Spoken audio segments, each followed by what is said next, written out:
Hola, ¿qué tal? Buenas noches. El día de hoy vamos a hacer un repaso sobre el sistema cardiovascular. También vamos a hablar un poco sobre el sistema nervioso y respiratorio. Entonces, en un inicio hay que reconocer que el pericardio, si hacemos un dibujo del corazón, vamos a ver aquí vena cava superior, vena cava inferior. Esta va a llegar a la aurícula derecha, va a pasar al ventrículo derecho, ¿sí? Coloco AD, que significa aurícula derecha, ¿sí? Después vamos a tener ventrículo derecho. Ustedes pueden ver la transmisión en 1.5 o 2. Nosotros podemos entonces observar que hay una válvula, que es la válvula tricúspide, donde va a permitir el paso de la sangre que viene tanto de la vena cava superior como de la vena cava inferior. Digamos que este drenaje va a llegar a la aurícula derecha, pasa a ventrículo derecho y después va a ir hacia la arteria pulmonar. Hay que recordar que las arterias pulmonares van a ser dos que van a llevar esta sangre desoxigenada. Hay que recordar que la sangre que viene de las venas, ¿sí? La sangre toda esta que viene de las venas es desoxigenada, tiene poco oxígeno, ¿sí? Por tanto, vamos a ver que se va a ir hacia la arteria pulmonar. Tenemos aquí la arteria pulmonar. Por tanto, vamos a ver aquí cómo es que se va a ir hacia los pulmones. Entonces aquí vamos a esquematizar los pulmones. Y es en los pulmones donde se lleva a cabo este intercambio de oxígeno y dióxido de carbono. Entonces, aquí tenemos la tráquea, aquí tenemos la bifurcación a nivel de la carina. Y después va a regresar a la aurícula izquierda a través de las venas pulmonares. Son 4 venas pulmonares las que permiten este retorno ya de la sangre oxigenada. ¿Vale? Entonces nosotros vamos a poder observar cómo es que las venas pulmonares están oxigenadas y las arterias pulmonares van a estar desoxigenadas. De esta manera vemos cómo es que, si bien la vena cava superior y la vena cava inferior, que podemos ver de este lado, tiene poca sangre, tiene poco oxígeno, vemos que la arteria pulmonar va a llevar poca sangre oxigenada. Entonces, ¿qué pasa? A pesar de ser arteria, esta es la excepción. Vemos aquí que lleva sangre desoxigenada y las venas pulmonares van a traer de vuelta la sangre oxigenada hacia la aurícula izquierda. De esta manera nosotros vemos aquí la aurícula izquierda que va a pasar a través de una válvula que se conoce como la válvula mitral. Dijimos que de este lado es válvula tricúspide. Muy bien. Entonces de la aurícula izquierda pasa a ventrículo izquierdo y posteriormente vamos a ver que se va hacia la aorta, ¿sí? El callado aórtico. Nosotros vamos a ver que el callado aórtico viene así. Por eso luego lo esquematizan de esta manera, ¿sí? Con sus 3 ramas. Es importante destacar, en muchos libros no se destaca, pero aquí un botón aórtico donde vamos a tener esta ramificación, ¿sí? De las arterias coronarias, que son las primeras ramas del callado aórtico, y ya de ahí vamos a ver aquí el tronco brachiocefálico, ¿sí? Eso es muy interesante. Tronco brachiocefálico. Aquí tenemos entonces el tronco brachiocefálico. Recuerden que esto sería todo el callado aórtico. Aquí viene toda la sangre oxigenada, que ya dijimos, viene de venas pulmonares, las 4 venas pulmonares, aurícula izquierda, ventrículo izquierdo, pasa la válvula mitral. Aquí también, para pasar de ventrículo izquierdo hacia la aorta, tenemos otra válvula, que es la válvula aórtica, y aquí tenemos otra válvula, que es la válvula pulmonar. Entonces, aquí ya está la sangre oxigenada, tronco brachiocefálico, ¿sí? Aquí vamos a tener a la carótida común y del otro lado la subclavia. Muy bien, eso es así muy superficial. Vamos a ver cómo es que es el corazón. Si nosotros hacemos este esquema, ya dijimos, vena cava superior. Aquí vendría lo que es el callado aórtico con sus 3 ramas. ¿Cuáles son? Tronco brachiocefálico, arteria carótida común, ¿sí? Y la subclavia. Recuérdense que del tronco brachiocefálico se va a generar la subclavia, pero ahora del lado derecho. Aquí tenemos cómo va la subclavia del lado izquierdo. Y la carótida común, que después se va a bifurcar. Cuando yo digo bifurcar es que se va a dividir en dos, en la arteria carótida común interna y en la arteria carótida común externa. Entonces tenemos la bifurcación a nivel de C4. Muy bien. Ahora vamos a ver cómo es que el corazón, además ya dijimos, tiene la aorta. Aquí vendría la arteria pulmonar, que acuérdense que trae sangre desoxigenada. La arteria pulmonar trae sangre desoxigenada. Aquí tenemos esta parte del corazón. Si nosotros hacemos un acercamiento aquí en la pared, vamos a tener lo que es el pericardio. Pericardio, normalmente vamos a dividirlo en pericardio fibroso y en pericardio seroso. Hay que recordar que el seroso se va a dividir en parietal y en visceral. De esta manera nosotros vamos a poder observar, si nosotros hacemos este acercamiento aquí, tenemos entonces la pared, vendría aquí estoy haciendo, esto que estoy colocando aquí, es esto. Vamos a tener aquí el pericardio visceral. Se dice que es visceral porque está en contacto con la víscera, que es en este caso corazón. Luego tenemos al parietal, pericardio parietal, y luego vamos a tener al pericardio fibroso, ¿sí? De esta manera vamos a ver cómo este pericardio, que es cómo se está dividiendo. Y es que hay que entender que el corazón está encerrado en un saco de doble pared, ¿sí? Que se denomina pericardio. Y vamos a ver que la pared externa, ¿sí? Estamos viendo aquí la pared externa, el pericardio parietal, va a tener una capa fibrosa, este pericardio parietal. Aquí tenemos el pericardio parietal. Tiene una capa fibrosa, ¿sí? Superficial, que es dura. Entonces acuérdense que es superficial, es dura, tiene tejido conjuntivo irregular. Cuando decimos que tiene tejido conjuntivo, pues ya tenemos que ir hacia la parte de la histología, pero de manera sucinta vamos a ver que el tejido conjuntivo, cuando sigan tejido conjuntivo, nosotros vamos a conocer que todo va a tener un epitelio, y ya después vamos a tener a tejido conjuntivo. Ese sería epitelio, porque va a estar en la superficie. Por ejemplo, si yo tengo aquí la piel, por ejemplo, en extremidad superior, ¿no? Vamos a hacer un acercamiento en la piel. La piel va a estar compuesta por un epitelio. Y abajo tenemos tejido conjuntivo que le va a dar este soporte. Acuérdense que está este tejido conjuntivo. Como dice que es irregular, normalmente las fibras van a estar desorganizadas. Porque el tejido conjuntivo hay que ver que se organiza en fibras, sustancia fundamental y por supuesto la matriz extracelular. Fibras pueden ser de colágeno, reticulares o elásticas, ¿sí? Colágeno, reticulares o elásticas. La sustancia fundamental, normalmente formada por protoglucanos, glucosaminoglucanos, y la matriz extracelular. Nosotros vamos a ver cómo es que esta matriz extracelular, perdón, aquí cometí un error, son células. La matriz extracelular va a contener todo esto, las fibras, la sustancia fundamental y las células, ¿sí? Fibroblastos más que nada, y vamos a tener estos fibroblastos que ya estaban comentando por ahí, que los fibroblastos van a empezar a secretar todas estas sustancias que van a estar en tejido conjuntivo. Después vamos a tener el pericardio, bueno, ahí tenemos una capa cero, ya sabemos que tiene una capa fibrosa, serosa, superficial, dura, con tejido conjuntivo irregular y denso.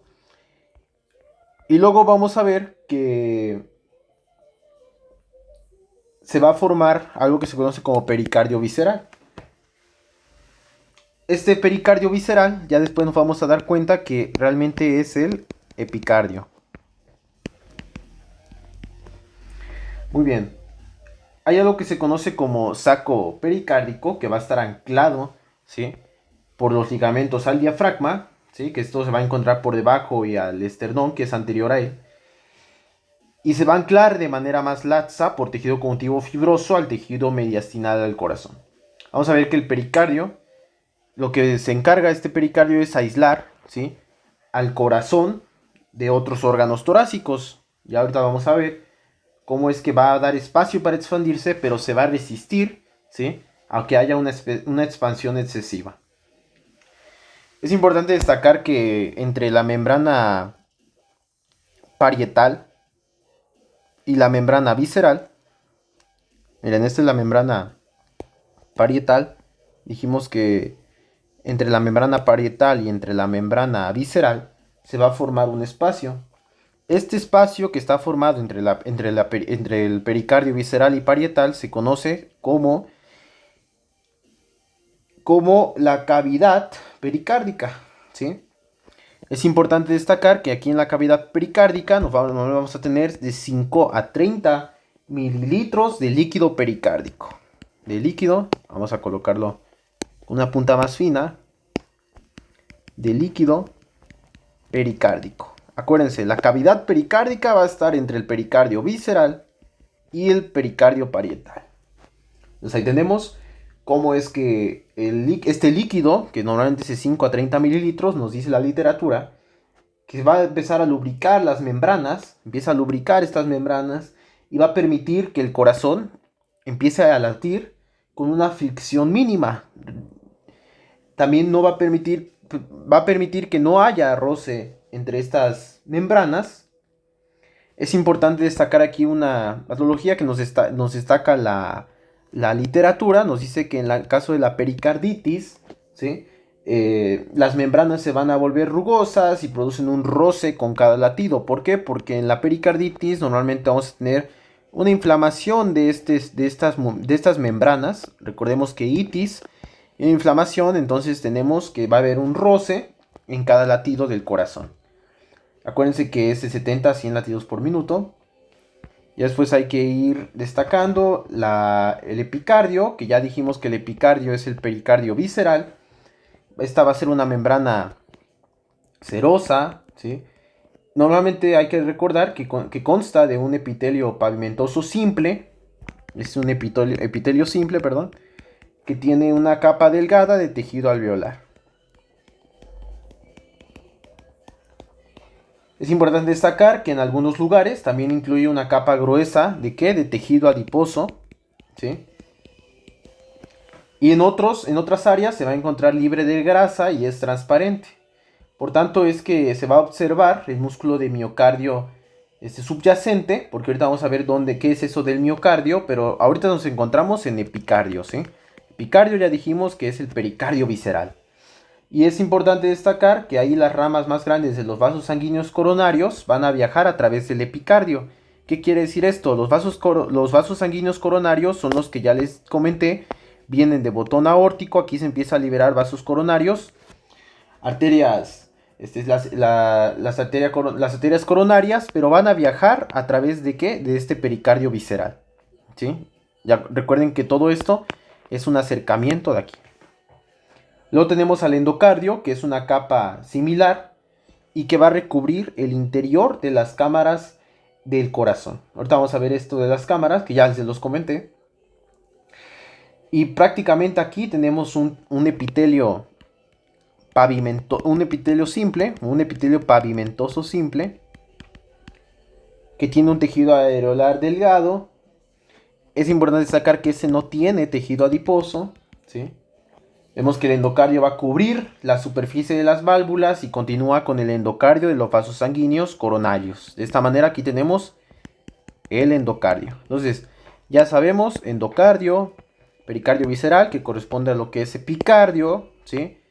Y ya vimos también el pericardio, que el pericardio, recordemos, se divide en fibroso, seroso, parietal, visceral. Igual pueden tomar captura de pantalla. Recuerden que el fibroso vendría siendo el más externo, luego tenemos al parietal, luego tenemos al visceral. Y recordar que en medio de lo que es el parietal y el visceral vamos a tener al líquido pericárdico. Recordemos que el pericardio parietal tiene la parte superficie base dura, tejido conjuntivo irregular. Vemos que la matriz celular tiene fibra, sustancia fundamental y células. Aquí les estaba comentando de la piel, que va a tener su epitelio y su tejido conjuntivo o tejido conectivo, también lo pueden encontrar así. Y ahora sí vámonos al miocardio. Para ello vamos a hacer otro enfoque, digamos, ahora vámonos aquí. Vamos a enfocar aquí tun, tun. Hacemos zoom y vamos a poder observar cómo en esta pared, esto que vamos a ver esto. Ahora vamos a ver todo esto. ¿Qué hay ahí en esa pared? Bueno, en principio vamos a tener lo que ya estábamos comentando. Pericardio parietal, pericardio visceral. Y dentro de pericardio parietal y visceral, ¿qué hay? Bueno, ya sabemos, este líquido pericárdico que va a evitar que haya roce entre las membranas, ¿sí? Y se va a generar fricción. Entonces generamos que que no haya roce entre estas membranas. Luego vamos a ver que tenemos, ¿sí? El miocardio, que ya es un poquito más grueso. Aquí está. Miocardio, cuando escuchen miocardio, mio viene de músculo. Eso es músculo del corazón. Normalmente el músculo del corazón va a ser...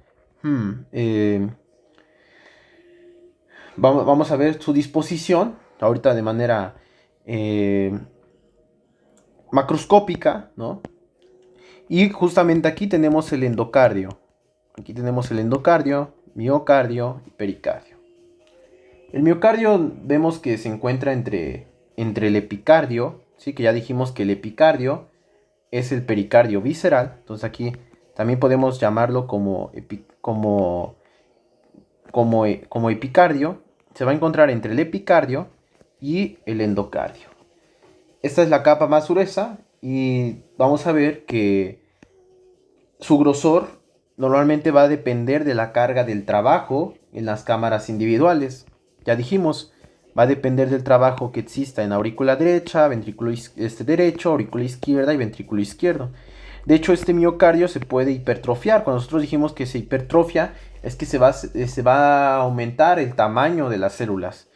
Y eso lo vamos a ver, por ejemplo, en los atletas. En los atletas normalmente tenemos un crecimiento en el músculo del corazón.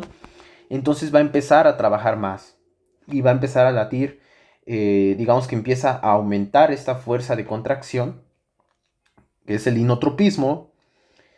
De esta manera vemos que el músculo se enrolla en espiral alrededor del corazón. Entonces tenemos que va a formar como tal algo que se conoce como vórtice miocárdico. Entonces ahorita vamos a ver cómo es que están dispuestas las células a nivel histológico. Ya hablamos sobre las cámaras del corazón, aurícula derecha, aurícula izquierda, ¿sí? Y cómo es que llega la sangre. También ya hablé sobre las válvulas, un poquito sobre la circulación coronaria.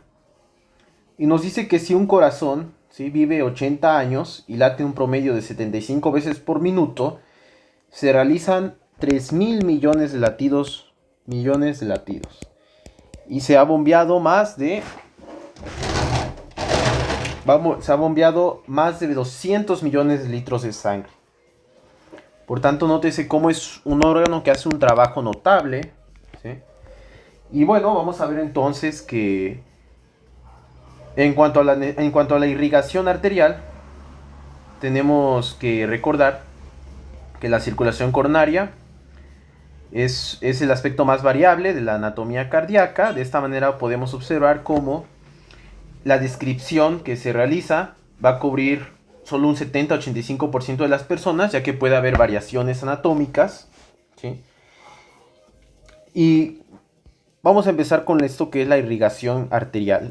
Como todos los órganos necesitamos de irrigación, ¿sí? Cuando yo digo irrigación es que va a haber perfusión por estas arterias para darle los nutrientes que necesita. Entonces, ¿qué pasa? Una vez que sale el callado aórtico con sus 3 ramas, ya dijimos, ¿de dónde viene? Del ventrículo izquierdo, ¿verdad? A través de la ¿qué válvula? La válvula aórtica. Entonces aquí está. Ya dijimos, válvula aórtica y la válvula pulmonar. La válvula aórtica y la válvula pulmonar. Aquí tenemos la pulmonar. Aquí está la aórtica. Acuérdense, viene la sangre, aurícula derecha, ventrículo derecho, arterias pulmonares. Luego pasa por las 4 venas pulmonares, aurícula izquierda, ventrículo izquierdo. Luego se va hacia la aorta. Y tenemos aquí entonces la válvula aórtica vean que en cuanto a la aorta deja el ventrículo izquierdo, va a dar lugar a una arteria coronaria derecha y la arteria coronaria izquierda. ¿Sí? El orificio de las dos se va a encontrar en la zona profunda de los bolsillos formados por dos de las valvas de la válvula aórtica. Digamos que se forman como bolsillos. Esos bolsillos pertenecen a lo que es la válvula aórtica. Este orificio de las dos se va a encontrar, si ya dijimos, entonces en esta zona profunda, la arteria coronaria izquierda. Entonces dijimos, tenemos arteria coronaria derecha y arteria coronaria izquierda. Vean que la arteria coronaria izquierda viaja por algo que se conoce como surco coronario. Vamos a ver cómo viaja por el surco coronario. Y se va a dividir en dos ramas. ¿Cuáles son esas dos ramas? Bueno, hay que ver que tenemos, por un lado, la rama interventricular anterior. Esta rama interventricular anterior va a viajar hacia abajo por el surco interventricular. Cuando se habla sobre este surco interventricular, a mí siempre me gusta recordar esta cruz. Aurícula derecha, lo que viene el drenaje de la vena cava inferior y vena cava superior. Válvula tricúspide, ventrículo derecho, luego pasa hacia las arterias pulmonares. Son dos. Aquí vemos entonces la válvula pulmonar. Luego vamos a regresar por las venas pulmonares, que son 4. ¿Hacia dónde? Hacia la aurícula izquierda, ventrículo izquierdo y aorta. Aorta por la válvula aórtica y de la aurícula izquierda al ventrículo izquierdo por la válvula mitral. Entonces, ese sería el recorrido. ¿Qué pasa? Normalmente vamos a ver que este septum o este tabique separa los dos ventrículos, entonces se llama tabique interventricular. Cuando escuchen inter, quiere decir entre los dos ventrículos. Entonces, vemos cómo viaja hacia la anterior, ¿sí? Viaja toda esta rama, ya dijimos cómo se llama, rama interventricular anterior, va a viajar por todo el tabique interventricular, entonces va bajando, ¿sí? Y vemos cómo va a llegar hacia el vértice del corazón, llega al vértex o al ápex, ¿no? Llega al ápex del corazón y va a recorrer una corta distancia hacia arriba del lado posterior del corazón. Ahora sí va a pasar hacia atrás. Digamos que si tenemos aquí el corazón, aquí está aurícula derecha, ventrículo derecho, aurícula izquierda y ventrículo izquierdo. Ya dijimos que va a salir del ventrículo izquierdo aorta con sus 3 ramas. Bueno, vamos a ver cómo es que la arteria circunfleja izquierda se divide en arteria interventricular anterior. Y esta va a llegar aquí y luego va a pasar hacia atrás, ¿sí? Posterior. Y vamos a ver que desde el aspecto clínico se le va a llamar rama descendente anterior izquierda, ¿sí? Normalmente dijimos que se va a llamar arteria interventricular anterior, pero ya en la parte clínica la conocen como rama descendente anterior izquierda. Vamos a ver que la arteria va a suministrar sangre a ambos ventrículos. Entonces esta le da irrigación a los dos ventrículos, tanto ventrículo derecho como ventrículo izquierdo, y a las 2/3 partes del tabique interventricular. Entonces, ¿qué pasa? Además de esta división de la rama interventricular anterior, tenemos otra rama que es la rama circunfleja. La rama circunfleja va a continuar por el lado izquierdo del corazón. Entonces aquí voy a colocar la circunfleja que viene de la coronaria izquierda. Viene aquí circunfleja, ¿sí? Esa rama circunfleja va a seguir el lado izquierdo del corazón, como lo podemos observar justamente en el surco coronario. Todo esto se conoce como surco coronario. Entonces aquí tenemos cómo es que va la arteria coronaria izquierda, y va a ceder una rama que se conoce como la rama marginal izquierda, ¿sí? Y esta rama marginal izquierda aquí vamos a colocar la irrigación. Entonces teníamos aquí la arteria coronaria izquierda, la circunfleja izquierda va a dar una ramita y que se conoce esta ramita como rama marginal. Rama marginal izquierda.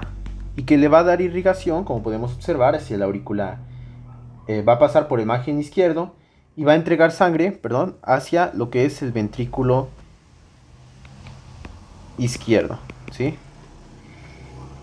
Y la rama circunfleja va a terminar al lado posterior del corazón. Esta rama circunfleja que todavía sigue, recuerden que dio una rama que es la rama marginal. Viene así, va a pasar por aquí y le va a dar irrigación a la aurícula izquierda y se va a ir por atrás, va a pasar por la pared posterior del ventrículo izquierdo. Muy bien. Ahora, si vemos, no solamente es izquierda. Ya dijimos que de la arteria coronaria izquierda se divide hacia la rama anterior, la rama interventricular anterior, ¿sí? Vamos a seguir el recorrido. Callado aórtico, arteria coronaria izquierda. De la arteria coronaria izquierda se divide hacia rama interventricular anterior y la rama circunfleja. Esta rama circunfleja sigue y deja una ramita que es la rama marginal que se va a ir hacia el ventrículo izquierdo, ¿sí? Y mientras la circunfleja continúa, va a dar un poquito de irrigación, ya habíamos visto, va a dar un poquito de irrigación a la aurícula izquierda y se va a ir por atrás, va a formar para irrigar al ventrículo izquierdo. Muy bien, entonces son dos ramas. Las ramas de cuando nos pregunten, ¿cuáles son las ramas de la arteria coronaria izquierda? Bueno, es la rama interventricular anterior, o también conocida como rama descendente anterior izquierda, que le va a dar irrigación a los ventrículos, ¿sí? A ambos ventrículos, como vemos aquí, y a las 2/3 partes del tabique interventricular. ¿Qué pasa? Tenemos entonces esta irrigación del lado izquierdo, rama interventricular anterior y la circunfleja, que recordemos que se divide en marginal y pues el circunfleja izquierda, circunfleja, vamos a ver cómo es que deja su marginal, la marginal izquierda, y continúa su trayecto. Recordemos que la marginal izquierda es la que coloqué aquí y que va directamente hacia ventrículo izquierdo. Si nos vamos hacia el lado derecho, vamos a tener que también sale la arteria coronaria derecha y esta va a irrigar la aurícula derecha. Entonces, si nosotros volvemos a hacer nuestro esquema, tenemos aurícula derecha, ventrículo derecho, aurícula izquierda, ventrículo izquierdo. Esta rama esta rama coronaria izquierda va a ir hacia la aurícula derecha, va a irrigar la aurícula derecha. Aquí viene la coronaria derecha, que viene de las bolsas de la válvula aórtica. Aquí está la válvula aórtica con sus 3 ramas, ¿sí? Entonces, ¿qué pasa? Sale hacia la aurícula derecha. Vemos cómo es que esta rama también va a dar una ramita para un nodo que es el nodo sinoauricular. Ese es el marcapasos, el nodo sinoauricular. Digamos que este nodo sinoauricular va a ser muy importante porque va a ser el marcapasos del corazón, lo que va a estar determinando todos esos latidos del mismo. Va a irrigar la aurícula derecha, el nodo sinoauricular, y va a continuar a lo largo del surco coronario bajo la aurícula derecha. Y va a tener 2 ramas principales. ¿Cuáles son las ramas de la arteria coronaria derecha? Bueno, cuando nos pregunten eso, nosotros tenemos aquí entonces arteria coronaria derecha. ¿Cuáles son las ramas de la arteria coronaria derecha? Bueno, tenemos la rama marginal derecha.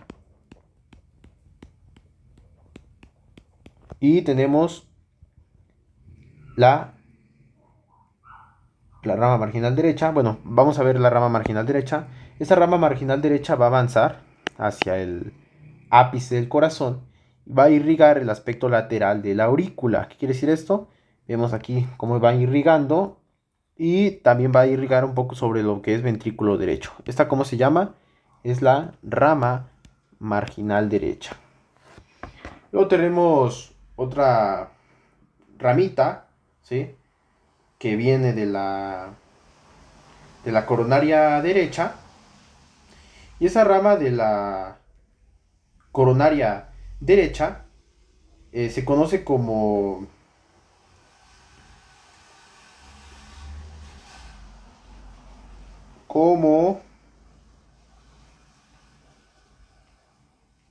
rama,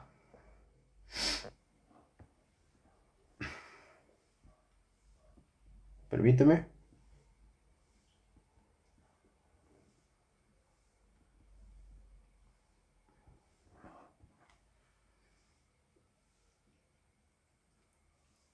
tenemos entonces ramas atriales, rama del nodo ventricular, rama marginal derecha, la rama coronaria, la rama...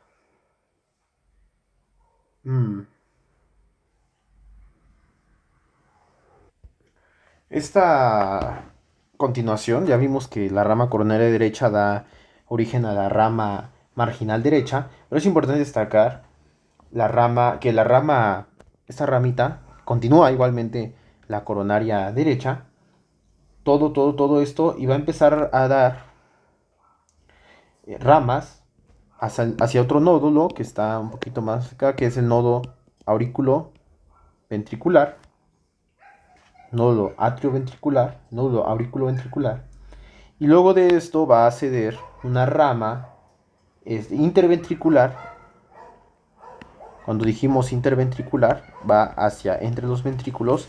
Entonces tenemos la rama interventricular posterior. Acuérdense que esta rama va a ir directamente hacia el nódulo auriculoventricular.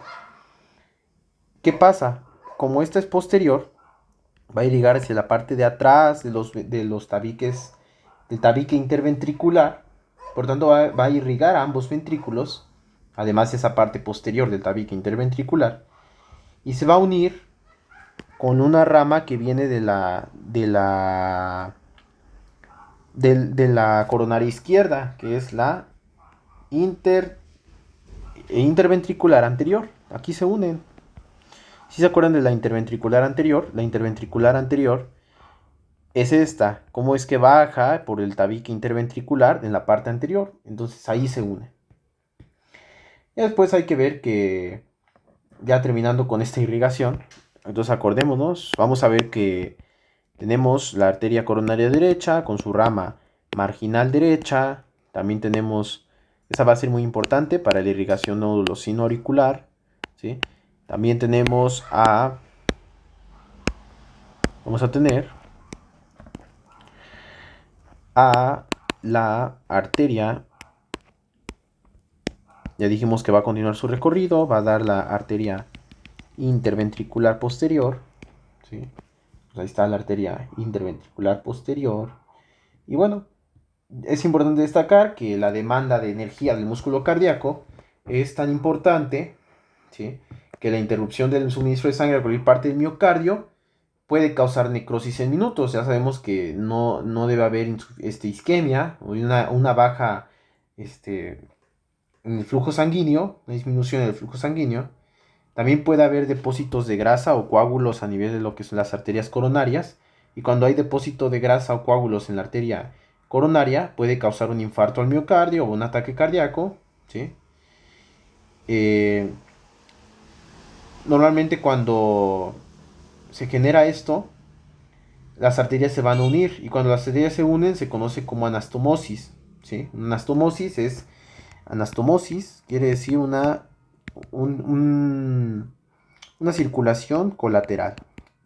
¿Vale? ¿Para qué? Para poder irrigar al tejido cardíaco. Si la ruta, por ejemplo, esta de la coronaria derecha, se ve obstruida, bueno, inmediatamente yo empiezo a crear otro contenido, rápidamente veo una circulación colateral. Ya vimos sobre drenaje venoso.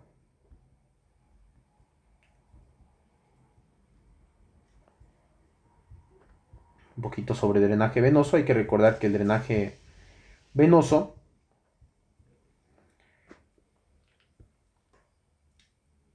después de fluir por los capilares de la pared cardíaca, que es el 5 a 10% de la sangre coronaria, vemos que se va a vaciar de manera directa desde varias venas, que son las venas de Tevesio, que son pequeñas, hacia las cámaras cardíacas, sobre todo al ventrículo derecho. ¿Qué pasa? La vena cardíaca, digamos que todo esto, ya habíamos dicho que el drenaje venoso se va a dar por la vena cava superior, vena cava inferior, pero obviamente necesitamos drenar lo que se hizo en la irrigación arterial de la coronaria, entonces nosotros vamos a hacerlo a través de las venas de Tevesio, ¿sí? Que van a estar aquí, venas de Tevesio. Esas venas de Tevesio recogen sangre de la pared cardíaca, normalmente sí que es el 5 a 10%, ¿sí? De la sangre coronaria que se vacía de manera directa. Luego tenemos la vena cardíaca mayor, ¿sí? Que va a recolectar sangre de la cara anterior del corazón y va a viajar a lo largo de lo que es la arteria interventricular anterior. Entonces vamos a ver el esquema. Ya habíamos dicho que aquí esto es de la cardíaca derecha, pero de la cardíaca izquierda tenemos la rama interventricular anterior. ¿Qué pasa? Tenemos aquí una vena, ¿sí? Que es la vena cardíaca mayor. Esta vena cardíaca mayor va a recoger sangre de la cara anterior. Entonces, tenemos aquí cómo es que va a viajar a lo largo de la arteria interventricular anterior y ya va a llevar sangre del ápice hacia el surco coronario. ¿Qué quiere decir esto? Lleva la sangre del vértice hasta el surco, perdón, y luego va a recorrer un arco alrededor del lado izquierdo del corazón y a dónde se va a vaciar, se va a vaciar en el tabique coronario. Ahí va a llegar esa sangre que viene de la vena cardíaca mayor. Luego tenemos algo que se conoce como la vena interventricular posterior. La parte de la vena del tabique interventricular anterior, recordemos cómo se llama, la vena cardíaca mayor, va a recoger sangre del tabique interventricular anterior y esto va a ir acompañando a lo que es la arteria interventricular anterior, pasa por el tabique interventricular, aquí nótese cómo está el tabique, ¿sí? Pasa por ese tabique, digamos que estaría pasando por aquí. Aquí está ventrículo derecho, ventrículo izquierdo, sube, hasta llegar a algo que se conoce como tabique coronario. Llega al tabique coronario. Y ahí va a drenar. Vamos a ver que hay otra vena, ya dijimos, tenemos la vena cardíaca mayor. También debemos tener entonces una vena cardíaca media. Y esa vena cardíaca media, dijimos que la vena cardíaca mayor es de la interventricular anterior. La vena cardíaca media es la vena cardíaca interventricular posterior. Entonces, tenemos ahí la vena interventricular posterior que va a recolectar sangre de la cara posterior del corazón. Digamos que va a ir acompañando ahora la arteria interventricular posterior, que de donde se deriva de la coronaria derecha, ¿sale? Luego tenemos la vena marginal izquierda, ¿sí? Que va a viajar hacia arriba, ¿sí? De un punto cerca del ápice al margen izquierdo. ¿Qué quiere decir esto? Va a ir justamente, ahora va a ir así, y va a llegar hacia, de igual manera, al tabique coronario, ¿sale? Luego tenemos que el tabique coronario, pues que el tabique coronario va a ser una vena larga, ¿sí? Y transversal. Bueno, yo lo coloqué así, pero normalmente vamos a encontrar justamente, va a estar en la parte posterior del corazón, tenemos el tabique coronario, perdón, y va a estar transversal al surco coronario, y ahí es donde se va a recolectar la sangre de las tres venas anteriores. Ya dijimos cómo es que va a llegar de la vena cardíaca mayor, la vena marginal izquierda, y también, bueno, se recoge la interventricular posterior de la cardíaca media, recolecta sangre de las tres venas anteriores y de algunas más pequeñas, y la vacía. ¿En dónde? ¿En dónde se va a vaciar esta? Ah, bueno, esta sangre de la vena, perdón, del tabique cardíaco, se va a ir directo hacia la aurícula derecha. De la aurícula derecha pasa hacia el ventrículo derecho, arterias pulmonares, oxigena, regresa a la aurícula izquierda, ventrículo izquierdo y después hacia la aorta. Bueno, Ya ahí vamos a tener la estructura del músculo cardíaco. Es importante destacar entonces que el corazón, ya dijimos que si lo vemos aquí, tenemos entonces el miocardio. Normalmente es músculo estriado, bueno, siempre es músculo estriado esquelético, de acuerdo a si lo vemos de manera histológica. Va a ser muy importante porque se va a requerir para bombear de manera infalible más de una vez cada segundo. Normalmente unos 80-90 años, ¿no? Y justamente aquí va a haber células. Estas células que van a conformar lo que conocemos como cardiomiocitos. Los cardiomiocitos, perdón. Los cardiomiocitos van a ser células que son cortas, que son gruesas, que son ramificadas, que van a ir de 50 a 100 micrómetros de largo y también 10 a 20 micrómetros de ancho. Vamos a ver que los extremos de la célula van a ser poco ramificados, además de que estas ramas a través de estas ramas, cada célula se va a poner en contacto con otra. Y vemos que el cardiocito, o lo que es el cardiocito, lo conocen como miocardiocito también, ¿no? Como los cardiomiocitos, digamos que si nosotros amplificamos, como nos gusta hacer el zoom, ¿no? Ahí está el zoom. ¿Qué pasa? Vamos a tener aquí la célula y su núcleo, muy importante, núcleo central, ¿sale? Entonces el núcleo en el centro, que va a menudo va a estar rodeado por una masa de glucógeno que se va a teñir de color claro. Pero acuérdense que el núcleo siempre va a estar en el centro. El retículo sarcoplásmico no está muy bien desarrollado. Cuando yo digo de retículo sarcoplásmico me estoy refiriendo al retículo endoplasmático. Este retículo sarcoplásmico va a ser muy importante para la liberación de calcio, ¿sí? Y normalmente no va a tener cisternas terminales, ¿sí? Estos igual van a ser como que conductores, digamos, vamos a imaginar que son unos tubos, ¿sí? Que van a llegar al conductor, ¿no? Que llega al tubo, que llega aquí a este cuadrito. Este cuadrito sería el retículo sarcoplásmico. Aquí va a haber mucho calcio. Y aquí tenemos a los tubos o cisternas terminales, ¿no? Ahí tenemos esos tubos. Y normalmente tiene muchos arcos pediculados que se van a relacionar con unos túbulos por acá, que son los túbulos T. Entonces eso es como una conexión. Tenemos túbulos T, luego las cisternas terminales y ya luego de los túbulos T, cisternas terminales, vamos a tener a retículo sarcoplásmico. Esto es para que se inicie la contracción del corazón. Increíble. Es importante destacar que para iniciar la contracción necesitamos liberar calcio. Eso luego lo vamos a ver.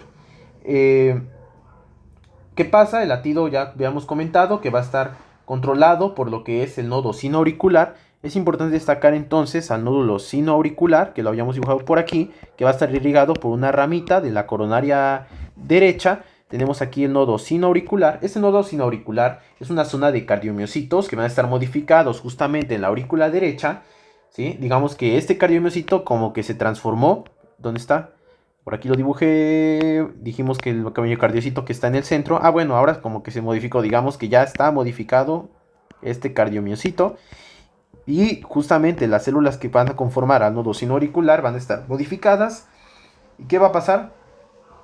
Esto se va a localizar. Ya dijimos en la aurícula derecha. Va a estar debajo del epicardio. Acuérdense que el epicardio es el pericardio visceral, ¿sí? Y que va a estar cerca de la vena cava superior. Entonces, si nosotros tenemos aquí la vena cava superior y la aurícula derecha, normalmente el nodo sinoauricular va a estar por aquí. ¿Qué quiere decir? Normalmente la literatura nos dice que está en posición anterolateral a la vena cava superior. Muy bien. El nódulo entonces actúa como una compuesta. Digamos, vamos a colocarlo como el marcapasos, ¿sí? De cada latido. Y va a determinar el ritmo cardíaco. Luego tenemos otro nódulo, que es el nódulo auriculoventricular. El nódulo auriculoventricular se va a localizar en el extremo inferior del tabique intersticial, ¿sí? Que va a estar cerca de la válvula auriculoventricular. Ya dijimos, que la sangre, para pasar de la aurícula derecha al ventrículo derecho, tiene que pasar por una rama, que es la tricúspide, ¿verdad? Luego va a pasar por la pulmonar y luego tiene que regresar por aquí. Vamos a tener cómo es que en relación al nódulo auriculoventricular va a estar va a estar posicionado justamente en esa válvula. Entonces ese nódulo va a ser una compuesta eléctrica hacia los ventrículos, va a ser un aislante que evita que las corrientes lleguen a los ventrículos por cualquier ruta. Lo tenemos el haz auriculoventricular o haz de His. El haz de His lo vamos a manejar así. Ese haz de His es la ruta por la que las señales van a dejar el nódulo auriculoventricular. El haz se va a bifurcar en una rama derecha y en una rama izquierda, ¿sí? Que va a entrar en donde, en el tabique interventricular, y va a descender hacia donde. Vean que cómo baja, lo voy a dibujar otra vez. Vean cómo todo esto baja por el tabique y se va a ir hacia la derecha e izquierda, hasta llegar al vértice del corazón. Hay que ver que las fibras de Purkinje van a ser extensiones parecidas a nervios. Digamos que ya después del haz de His, yo cuando coloco se llama haz de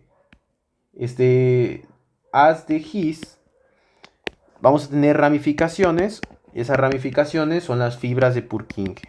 Las fibras de Purkinje van a ser extensiones que se parecen a nervios que surgen del extremo inferior de la rama del haz de His y se van a ir hacia arriba. ¿Para qué? Para ir hacia el miocardio ventricular. Acuérdense que estos son los ventrículos. Entonces aquí vamos a ir a las fibras de Purkinje.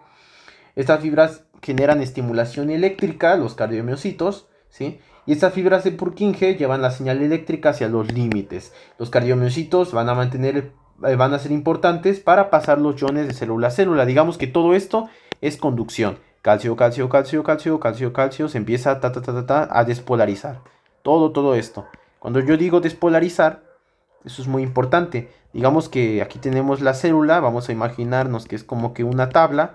Entonces aquí tenemos la concentración de calcio, que normalmente a nivel extracelular tenemos 2.4 mini equivalentes sobre litro. Bueno, cuando pasa el calcio se empieza a despolarizar.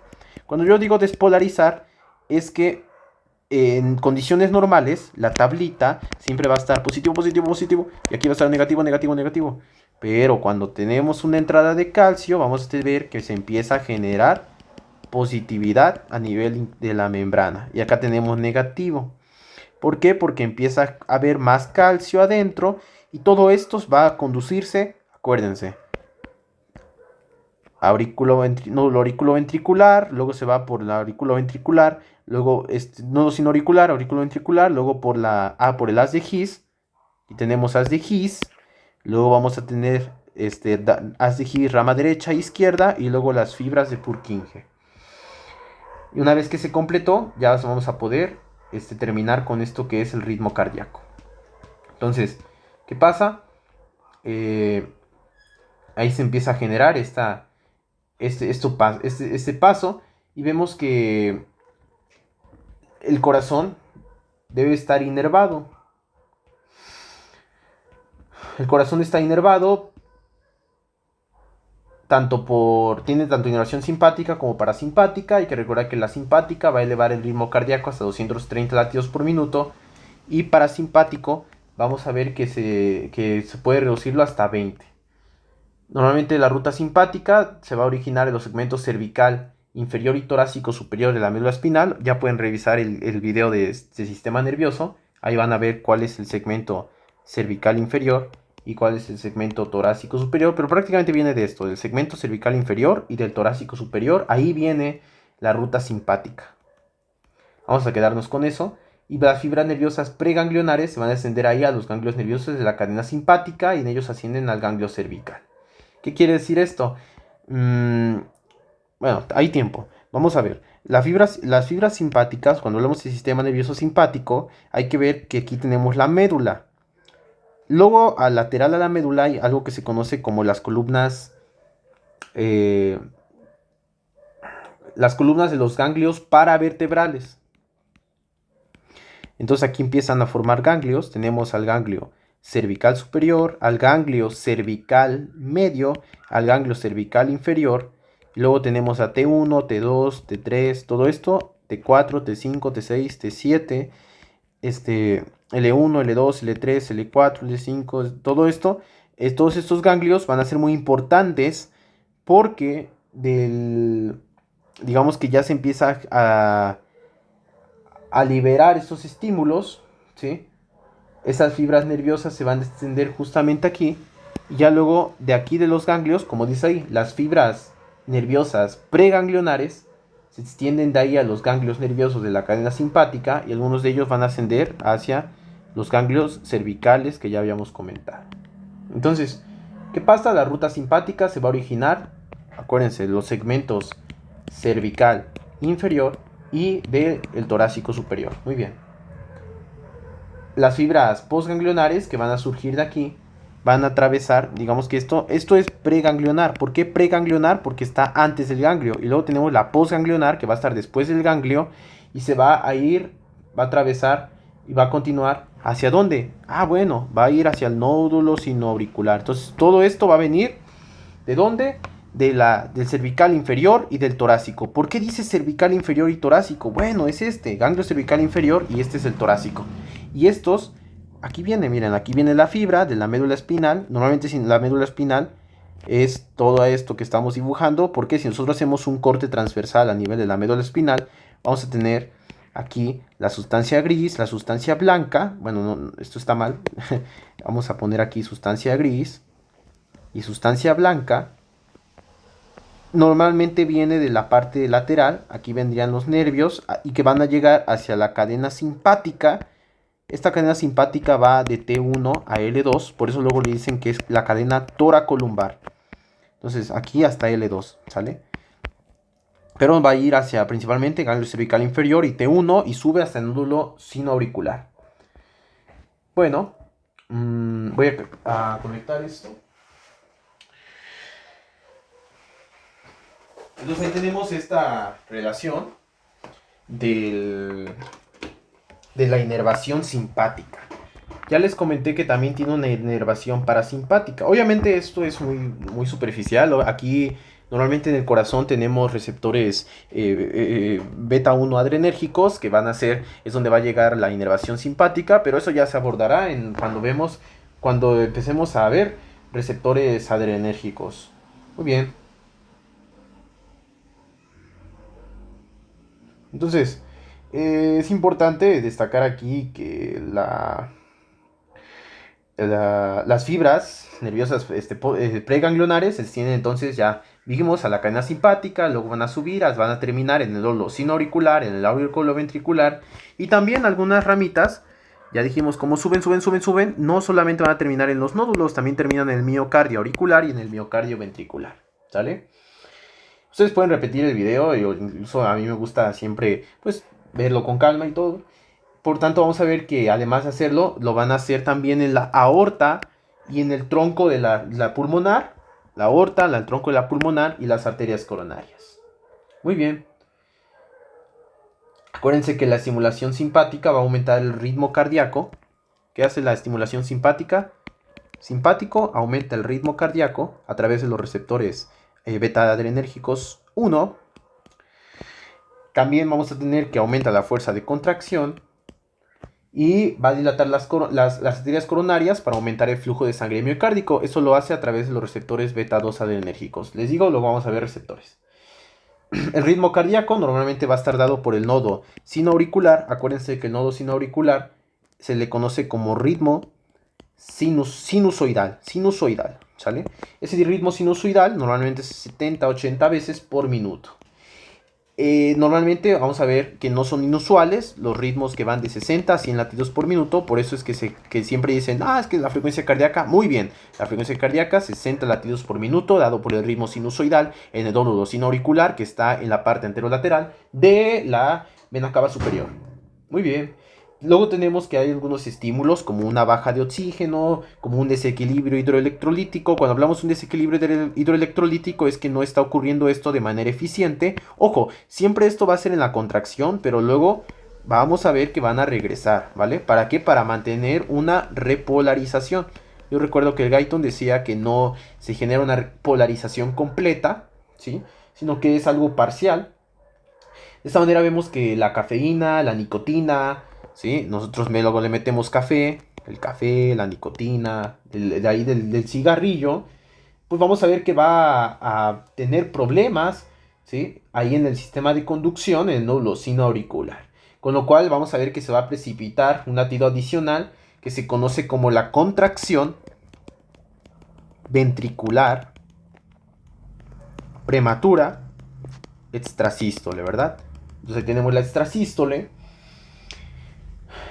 Vean que cualquier región distinta que no sea el nódulo sinoauricular, acuérdense que aquí está el nódulo sinoauricular, cualquier región que no sea esta, que se active de manera espontánea, digamos que ahora va a ser aquí, eso se conoce como foco ectópico. Y prácticamente podrá tomar su lugar para regir el ritmo cardíaco. Digamos que si ahora está aquí, ya no va a estar aquí, entonces es un foco ectópico. Ectópico quiere decir fuera de lugar. El más común va a ser aquí, el nódulo auriculoventricular. Este nódulo auriculoventricular es de 40, 50, de 40 a 50 latidos por minuto. ¿Y cómo se llama el ritmo? Si dijimos que ese es el ritmo sinusoidal, ese es el ritmo nodal. ¿Como quién? Como Cristian Nodal. Muy bien. Si no funcionan los nódulos sinoauricular y ni auriculoventricular, ¿dónde se van a llevar a cabo los focos ectópicos? Normalmente aquí lo vamos a tener con un latido de 20 en el haz de His a 40. Pero ya realmente 20 a 40 pues sí es muy bajo y es muy poco flujo al encéfalo para permitir la sobrevivencia. Muy bien. Entonces ahí tenemos cómo se está comportando el ritmo cardíaco. Entonces el punto aquí es que el potencial de marcapasos, ¿qué quiere decir esto? Aquí se está hablando sobre voltaje. Cuando hablamos de voltaje, hacemos referencia a algo que se conoce como los minivolts. Ahorita lo voy a abordar en otro video, cómo es esto. Pero prácticamente nos dice que el potencial de marcapasos, cuando alcanza un umbral de menos 40, va a permitir, digamos que tenemos aquí la mesa, ¿sí? Cuando llego a menos 40, ¡pum!, se abre para que pueda pasar el calcio. Así de fácil. De esta manera vemos que, a diferencia del músculo estriado de las neuronas, esas células del nódulo sinoauricular no va a tener un potencial en reposo. Su potencial va a iniciar en menos 60, ¿sí? Y luego va a ir ascendiendo. Y vean cómo es cuando llega a menos 40, ya empieza a despolarizar. Entonces empieza la despolarización, que va a llegar, normalmente, vamos a ver que empieza a 0 milivolts. ¿Por qué? Primero se empieza negativo, ya habíamos dicho. Cuando hay mucho negativo, vemos que es menos 60. Luego va a haber poquito porque ya se empieza a poner positivo, tenemos menos 40. Y ya luego va a llegar incluso a 0, ¿no?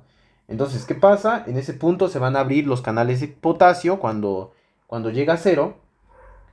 ¿Y esto para qué? Para generar la repolarización. Entonces, ¿qué pasa? Se empieza a abrir los canales de potasio. Ya una vez que se completó la repolarización, se van a cerrar. ¿Y qué pasa? Vamos a ver que se van a abrir otra vez los de calcio y se genera otro latido, ¿sí? Cada despolarización del nódulo sinoauricular, cuando escuchen que cada despolarización del nódulo sinoauricular se va a activar, bueno, prácticamente tenemos que es el latido. Es el latido cuando hay una despolarización del nódulo sinoauricular. Ya dijimos cómo es que empieza esto. Es importante destacar algunos conceptos, ¿sí? El que los cardiomiocitos, esto es de los menos 60, es del nódulo sinoauricular. De los cardiomiocitos normalmente va a ser de menos 90. Y bueno, vamos a pasar con lo que es el volumen sistólico, ya para terminar. El volumen sistólico, vemos que otro factor en el gasto cardíaco, cuando escuchen gasto cardíaco, quiere decir este flujo de sangre que pasa a través de la aorta por cada minuto. Vamos a ver que el gasto cardíaco es igual a la frecuencia cardíaca por el volumen sistólico. Por tanto, el gasto cardíaco, ya dijimos, volumen de sangre que pasa a través de la aorta cada minuto.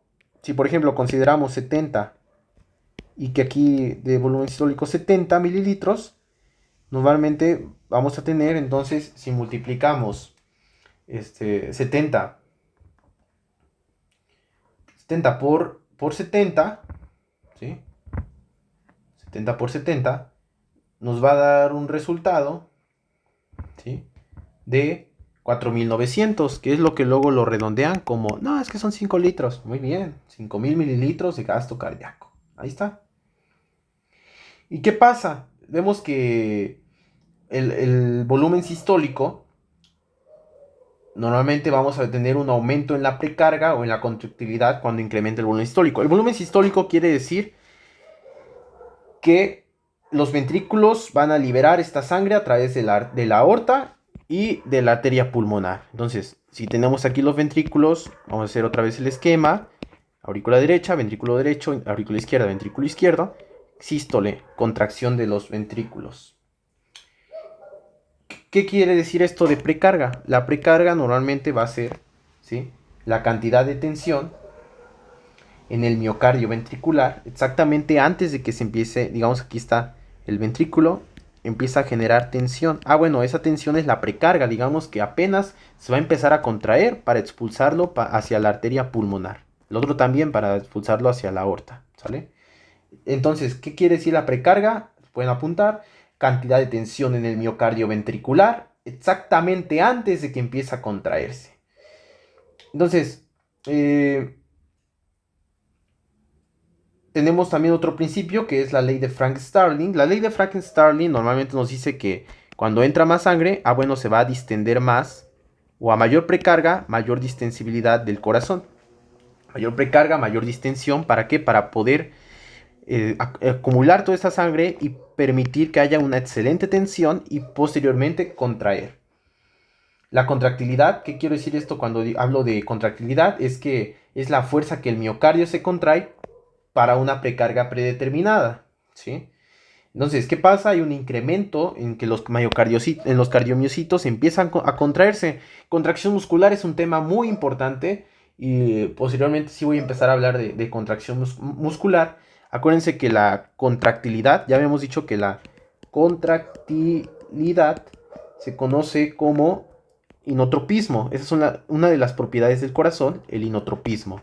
El inotropismo, normalmente vamos a tener inotropismo positivo, pero también puede haber inotropismo negativo. En este caso tenemos que hay contractilidad, inotropismo positivo. Hay fármacos que son fármacos inotrópicos, como los digitálicos, que van a ser importantes para contraer el miocardio ventricular.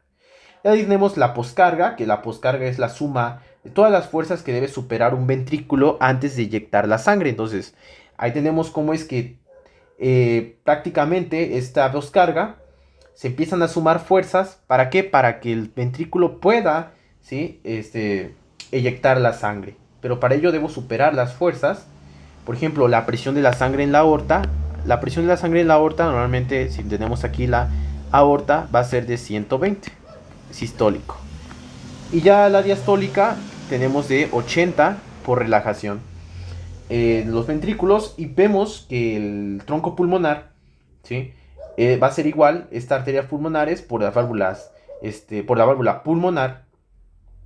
Es importante destacar que en la sístole, ¿sí?, se van a contraer los ventrículos, se abren las válvulas, recordando lo que ya platicamos, se abren las válvulas aórtica y pulmonar y se cierran las válvulas tricúspides. Esto genera la válvula tricúspide y la mitral. Esto genera el primer ruido cardíaco, y el segundo ruido cardíaco es cuando se cierra la válvula aórtica y la pulmonar, y justamente al cerrarse empieza a llenarse el ventrículo un 80%. Recordemos que todo eso pasa, todo esto baja, y luego se genera una contracción auricular para poder rellenar lo demás, lo que queda de sangre en la aurícula derecha. Entonces primero baja un 80% y luego se contrae la aurícula, que se conoce como cebado auricular, que es un 20% de la sangre, y es importante para mantener un buen flujo. Ya luego vamos a ver ciclo cardíaco en menos de 5 minutos. Con eso terminamos la primera parte, que es